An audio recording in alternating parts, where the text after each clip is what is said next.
from the sunny Netherlands. I have to say, I didn't think yesterday I would be saying the sunny Netherlands, as the heavens opened on several occasions.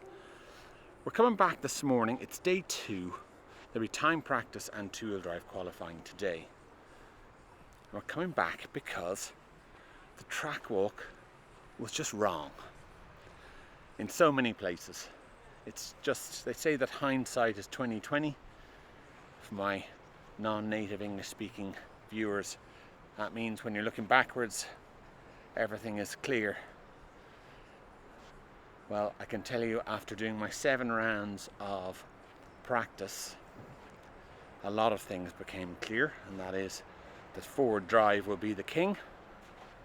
Really, how the corners go is relatively inconsequential. As long as you can straighten up out of the corner and get the power down, things are much better. So I'm going to flip the camera around now, and we're going to have another look at some of the harder areas of the track, and you could sort of watch this as a bit of a supplement to the track walk I posted earlier.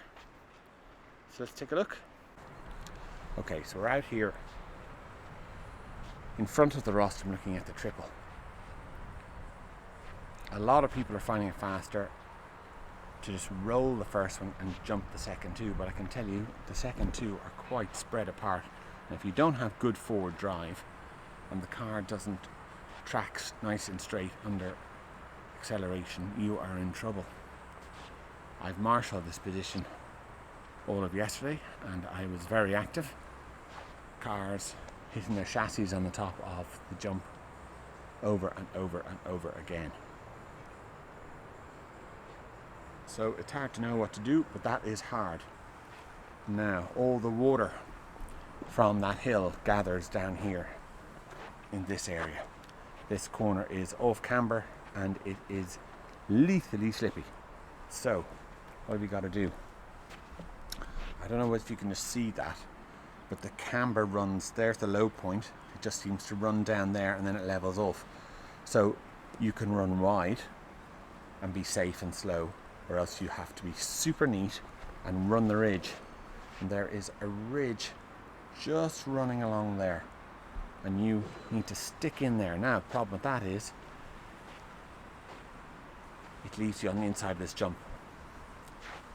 You can see the dip, you can see the contact patch where cars are jumping into the face of the jump. So you've got to run off the ridge previously and sort of just come out a little bit to about here, and then you're up and you're getting the landing. This takes a lot more power than expected.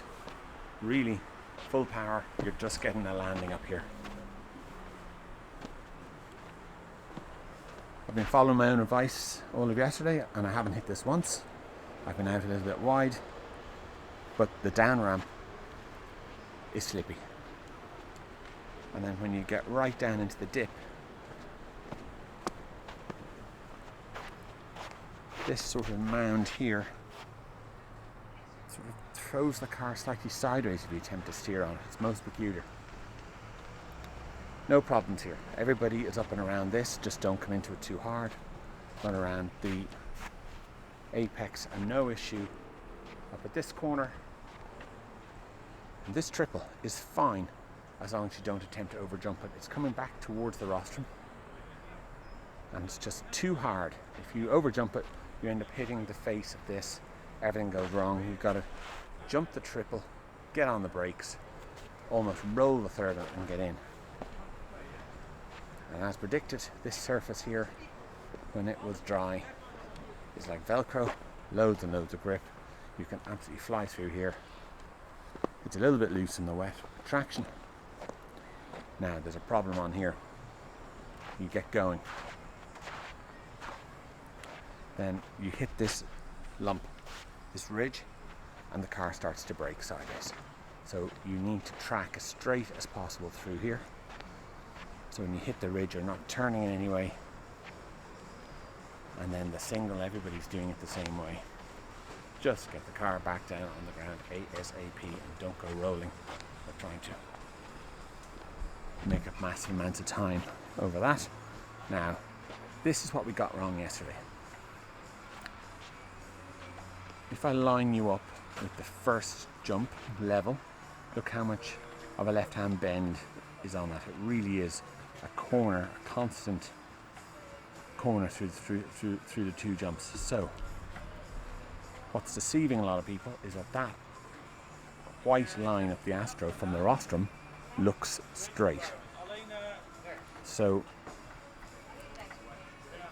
it's hard, that's all I can say. If you take the nice neat line into this, in through here, over the little step off, if you follow the line, the white line, and jump, you end up sort of out in the middle here landing. Now that's fine, only you're starting to run wide, and by the time, even if you put a little bit of steering input in, by the time you hit the second jump, you're now jumping out here. It's very deceptive from the rostrum. I can't underemphasize that. So what we need to do is